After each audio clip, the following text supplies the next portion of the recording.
If you think that it's bad for us to stick with the status quo, you might as well look at their solutions. We think they today introduce problems which they themselves do not solve. What kind of problems do they introduce? They said that Indonesia needs development and how Indonesia needs proliferation and how there is lack of transparency in these debating communities. However, I'm going to explain to you why they fail in solving such problems.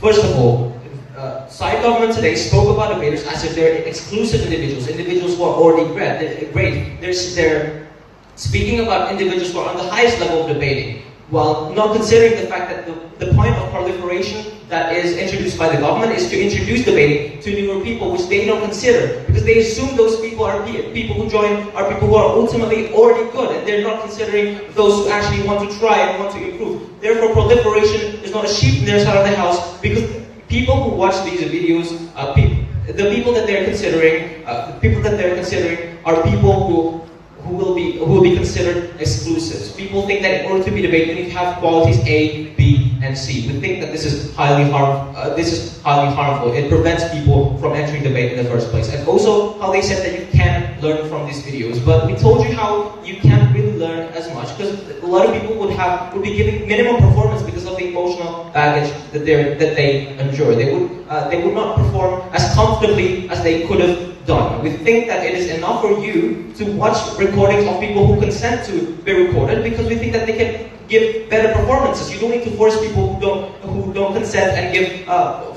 give worse performance, for example, to be viewed by other people who might ridicule them and stop their personal development. Also, on the point of transparency, we think that it is unclear why they want transparency to be judged by watching videos. I think that it is not enough. There are a lot of backroom things that committees do in order to create, for example, a debate competition. You can't judge it from watching people debate. And again, we think that the decision would then be very subjective. The response to our point was how there are, in a single room, there could be, for example, five people sitting as the panelists. We think this doesn't matter. No matter how much people, it will still be very subjective in its nature. So in our side of the house, we introduced a couple of arguments. First of all, on how their proposal would create more harm. In our side of the house, we told you how it would create emotional baggage and make people feel forced to participate in such kind of competitions, and also how they won't give their biggest performance. Also, we considered both sides of the spectrum.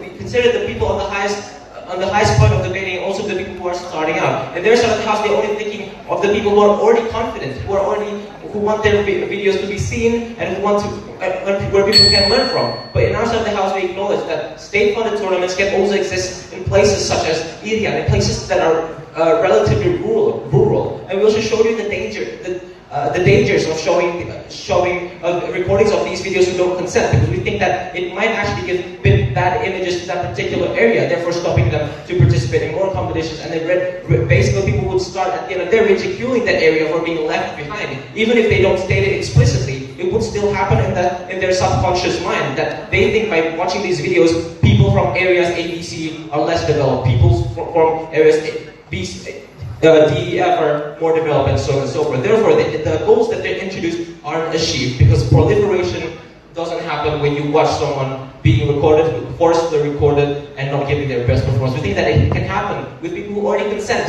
with people who can perform their best because they're comfortable in their skins while performing. And also transparency, we think they don't achieve this, because you can't judge from debate videos. It is better that you get testimony and actually follow what's going on instead of watching debate recordings. That's why I'm very proud to oppose. Thank you. Thank you, repliers. To see the last speaker around the debate round is called the replies of the government team. Here.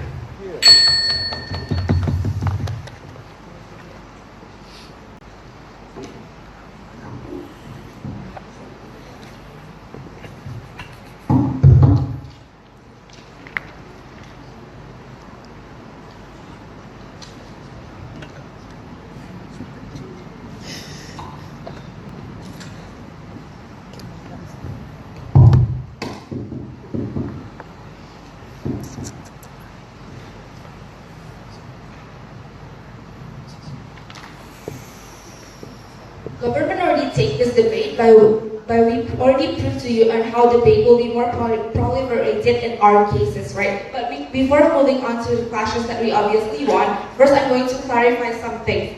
First, we don't say like